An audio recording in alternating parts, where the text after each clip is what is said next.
बिहार में लगभग सभी नदियां उफान पर हैं और इसकी वजह से कई इलाके बाढ़ की पानी में चपेट में आ चुके हैं। साथ ही नए इलाके में भी पानी पहुंच रहा है, जिसकी वजह से बड़ी संख्या में लोग पलायन करने को मजबूर हैं। गंगा नदी की बात करें तो पटना में ये खतरे के निशान 48.60 सेंटीमीटर से 68 सेंटीमीटर ऊपर बह रही है।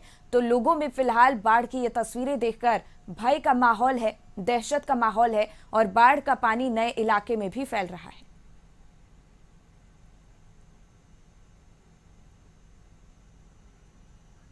पटना में गंगा का जलस्तर लगातार बढ़ रहा है। 4 दिनों से जो हुई गंगा में जल वृद्धि है उससे पटना के तमाम घाट असुरक्षित हो चुके हैं।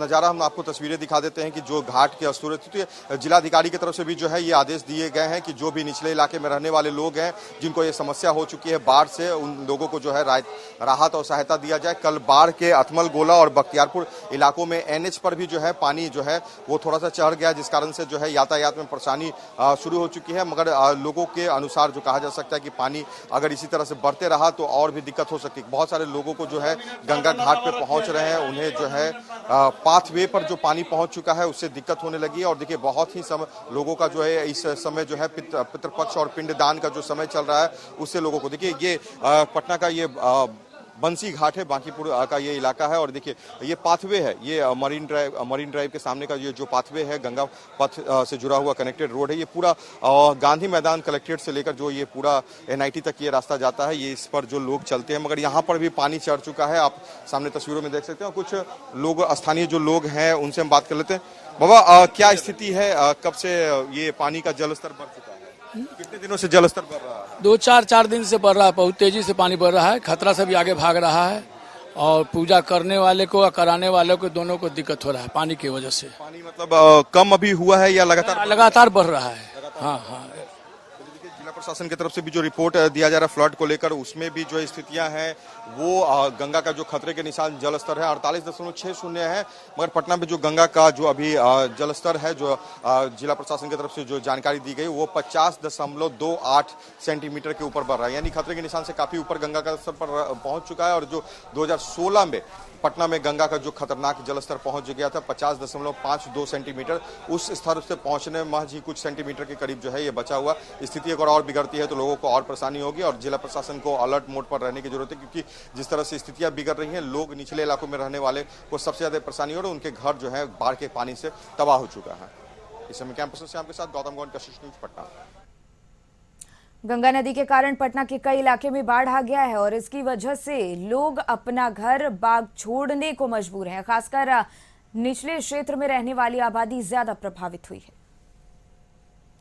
गंगा का जलस्तर लगातार बढ़ रहा है और जिस कारण से लोग निचले इलाकों में रहने वाले लोग परेशान हो चुके हैं। निचले और दियर के इलाके में रहने वाले लोगों का घर डूब चुका है, पूरी इनकी जो कही जा सकती है घर में जो सामान है वो तमाम चीजें जो है वो बह चुकी है। तो देखिए विकराल रूप जो है गंगा का जलस्तर बढ़ने के कारण जो ले लिया। पूरा ये दियर का इलाका जहां पर लोग बड़ी संख्या में जो लोग अपने घरों को बसा कर रहते थे, आप सामने तस्वीरों में देख सकते हैं झोपड़ी ये सब बनी हुई है। इन तमाम जगहों पर लोगों का जो रहना होता था और इन जगहों पर रहने वाले लोग जो है अब बेघर हो चुके हैं। प्रशासन की तरफ से अभी तक कोई सहायता नहीं दी गई। अपने स्तर से जो है रहना खाना और जो यहाँ पर व्यवस्था है इन्होंने खुद अपने स्तर से बनाया है। कुछ लोगों से बात कर लेते हैं जो दियर के इलाकों से बाढ़ के कारण जो है विस्थापित हो गए हैं। कहाँ रहते थे और क्या कुछ हुआ? हम लोग वही बांस घाट के सामने, मसान घाट के सामने रहते हैं और मोहल्ला हम लोग का मंदिर ही पड़ता है। बाकी उन्हीं के सामने हम लोग रहते हैं, बांस घाट के सामने। कितने दिनों से यहाँ पे आप लोग? हम लोग कम से कम 10-15 वर्ष से इन्हें कोड़ी है। और यहाँ पे कितने दिनों से आए पानी? यहाँ कम से कम 5-4-5 दिन हुआ है हम। हाँ जी हाँ। बड़ा तो घर उड़ सब डूब गया? हाँ सब डूबा हुआ है, सामान ये सब दह गया? जी हाँ। प्रशासन की एक जिम्मेवारी होती है कि आप लोगों को सहायता मदद करे, कुछ सामग्री दे, टेंट वेंट दे, राशन पशु का कुछ मिला? कुछ नहीं, कोई बाबू कोई नहीं पूछने आता है, कोई पूछने नहीं आता, देखने तक कोई अबे नहीं करता। देने के लिए तो बात अलग है, समझे? एक मिनट। अच्छा जी, हाँ। कैसे गाय गोरू को कैसे रख रहे, खिलाना पिलाना कैसे खिलाते हैं? जो जुटता है से खिलाते हैं, नहीं तो भूखले रखते हैं। प्रशासन कुछ दे रही है आप लोग को?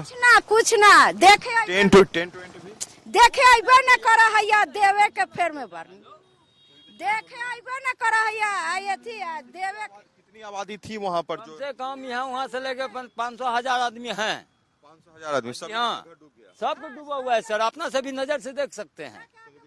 ये तमाम जो देख रहे हैं निचले इलाकों की जो ये बस्ती है, आप देख सकते हैं लोग जो है गरीब लोग यहाँ पे रहते थे। मवेशियों को पालते थे और जो है उससे अपना व्यवसाय करते थे, मगर जो बाढ़ का पानी जो चढ़ा है उस कारण से जो है सभी घर डूब चुके हैं और सभी लोगों ने जो है शरण जो है मरीन ड्राइव के ऊंचे स्थान पर ले ली, अपने मवेशियों को लेकर यहाँ पे पहुंच चुके हैं। मगर जो गंगा का जलस्तर लगातार जो बढ़ रहा है, लोगों की मुसीबतें बढ़ रही हैं और इन लोगों के जो है समस्याएं जो है कम होने का नाम नहीं। प्रशासन के ऊपर जिम्मेवारी है और प्रशासन पे ये सीधा इनका आरोप है कि अभी तक किसी भी तरह का कोई मदद नहीं, कोई सहायता नहीं, ना ही किसी तरह का जो कहा जा सकता है खाने पीने की व्यवस्था, ना ही रहने के लिए टेंट पंडाल की व्यवस्था की गई है। तो प्रशासन से इनकी उम्मीद है कि जल्द से जल्द इनको राहत दिया जाए ताकि जो इनका घर उजड़ा है या जो बाढ़ के कारण जो स्थिति पैदा हुई है, इनसे प्रशासन से कुछ मिलने वाली राहत से इन्हें फिर से कुछ सहायता मिल सके और अपने आसियानों को फिर से बचा सके। इस समय कैमरा पर्सन श्याम के साथ गौतम गौंड, कशिश न्यूज, पटना।